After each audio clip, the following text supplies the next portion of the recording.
आज मिडल ईस्टमध्ये परिस्थिती पुन्हा एकदा तणावपूर्ण बनली आहे। इस्रायल आणि अमेरिका यांच्या हल्ल्यांमुळे इराण इंटरनॅशनल लेवलवर काही प्रमाणात एकटा पडलेला दिसतोय। या संपूर्ण संघर्षात अनेक देशांना आपापली बाजू निवडण्याचा सध्या दबाव आहे आणि भारत सुद्धा त्यातून पूर्णपणे बाहेर नाहीये। भारताने या परिस्थितीत अतिशय सावध भूमिका घेतली आहे। पब्लिकली फारसं भाष्य न करता भारत सध्या शांत धोरण ठेवताना दिसतोय। पण या शांततेमागे फक्त डिप्लोमसी नाहीये, तर इतिहासात नोंद असलेली एक जुनी मैत्री सुद्धा आहे। कारण भारत आणि इराणचे संबंध काही आजचे नाही आहेत। शतकानुशतकांची सांस्कृतिक, व्यापारी आणि राजनैतिक नाती या दोन देशांमध्ये राहिली आहेत। पण तुम्हाला माहिती आहे का की या मैत्रीचा एक खूप महत्त्वाचा प्रसंग 1994 साली घडला होता, ज्यावेळी इराणच्या एका निर्णयामुळे भारतावर येऊ घातलेलं एक मोठं आंतरराष्ट्रीय संकट टळलं होतं। काय होतं ते संकट आणि इराणने भारतासाठी असं काय केलं होतं सांगतो, व्हिडिओ शेवटपर्यंत बघा। नमस्कार, मी संकल्प पाटील आणि तुम्ही बघताय लगावबत्ती। ही गोष्ट समजून घेण्यासाठी आपल्याला थोडं मागे जावे लागेल। वर्ष होतं 1994। त्या काळात भारत आर्थिकदृष्ट्या जरा नाजूक परिस्थितीतून जात होता। काही वर्षांपूर्वीच देशाने मोठ्या आर्थिक संकटाचा सामना केला होता। परिस्थिती इतकी बिकट झाली होती की भारताला आपले सोन्याचे साठे गहाण ठेवावे लागले होते। अशा वेळी इंटरनॅशनली भारतावर आणखी एक मोठं संकट येण्याची शक्यता निर्माण झाली होती। हे संकट होतं काश्मीरच्या प्रश्नावरून। त्या काळात ऑर्गनायझेशन ऑफ इस्लामिक कॉपरेशन म्हणजेच OIC या इस्लामिक देशांच्या संघटनेने भारताविरोधात एक ठराव आणण्याची तयारी सुरू केली होती। हा ठराव युनायटेड नेशन्स ह्यूमन राईट्स कमिशनमध्ये मांडला जाणार होता। या ठरावात असा आरोप करण्यात येणार होता की जम्मू काश्मीरमध्ये भारत मानवी हक्कांचं उल्लंघन करतोय आणि त्याबद्दल भारताचा आंतरराष्ट्रीय स्तरावर निषेध व्हावा। जर हा ठराव मंजूर झाला असता तर तो पुढे युनायटेड नेशन्स सिक्युरिटी काउन्सिलपर्यंत जाऊ शकला असता। त्यानंतर भारतावर आर्थिक निर्बंध लादण्याची शक्यता निर्माण झाली असती।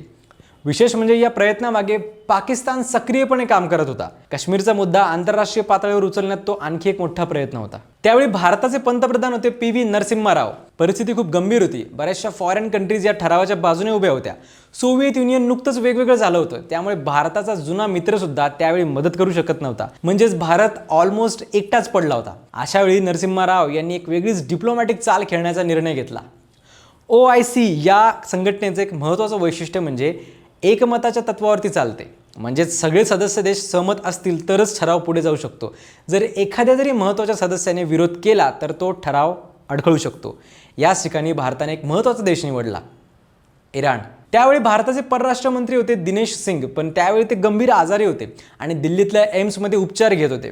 तरी नरसिम्हा राव यांनी त्यांच्यावर एक खूप महत्त्वाची जबाबदारी सोपवली। त्यांना सरळ तेहरानला पाठवण्याचा निर्णय झाला। डॉक्टरांसोबत दिनेश सिंग यांना विमानाने इराणला पाठवण्यात आलं। मार्च 1994च्या त्या सकाळी एक भारतीय मिलिटरी एअरक्राफ्ट तेहरान विमानतळावर उतरलं। त्या विमानात व्हीलचेअरवर बसलेले दिनेश सिंग होते। तेहरानमध्ये त्यांचं स्वागत करण्यासाठी स्वतः इराणचे foreign minister Ali Akbar Velayati protocol तोडून विमानतळावर आले होते। दिनेश सिंग यांची अवस्था पाहून सगळेच अधिकारी आश्चर्यचकित झाले।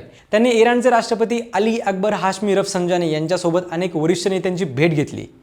त्यांनी भारताची बाजू स्पष्ट केली, काश्मीरमधली परिस्थिती समजावून सांगितली आणि भारतावर होणाऱ्या संभाव्य परिणामांची सुद्धा माहिती दिली। या भेटीत भारताच्या पंतप्रधानांनी पाठवलेलं ऑफिशियल डिप्लोमॅटिक लेटर सुद्धा देण्यात आलं। या मीटिंग संपल्यानंतर दिनेश सिंग दिल्लीला परतले आणि पुन्हा एम्समध्ये ॲडमिट झाले। पण त्याआधीच एक महत्त्वाचा मेसेज दिल्लीला पोहोचला होता। इराणने भारताला आश्वासन दिलं होतं की ते या प्रश्नावर भारतीयांच्या विरोधात उभे राहणार नाहीत। यानंतर जिनिव्हामध्ये UNHRCची बैठक झाली। पाकिस्तानच्या रिप्रेझेंटेटिव्हजनी भारताविरोधातला ठराव पुढे नेण्याचा प्रयत्न केला, पण तिथे इराणच्या रिप्रेझेंटेटिव्हजनी त्याला पाठिंबा द्यायला नकार दिला। त्यांनी स्पष्ट सांगितलं की इराण, भारत आणि पाकिस्तान दोघांचाही मित्र आहे आणि या प्रश्नात बाहेरच्या देशांनी हस्तक्षेप करू नये। इराणच्या या भूमिकेमुळे तो ठराव पुढे जाऊ शकला नाही आणि अशा प्रकारे भारतावर येऊ घातलेलं एक मोठं आंतरराष्ट्रीय संकट टळलं।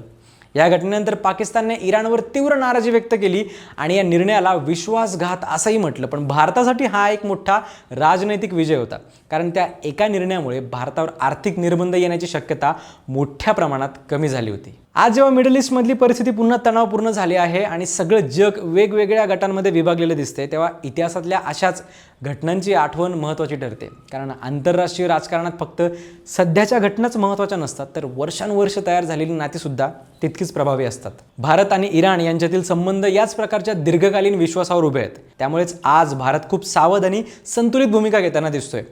इतिहासातल्या अशा अनेक प्रसंगांमधून एक गोष्ट स्पष्ट होते की जगाच्या राजकारणात मित्रत्व कधी कधी युद्धापेक्षा सुद्धा मोठी भूमिका बजावतं आणि 1994 मध्ये इराणने घेतलेला तो निर्णय हे त्याचं एक प्रभावी उदाहरण मानलं जातं।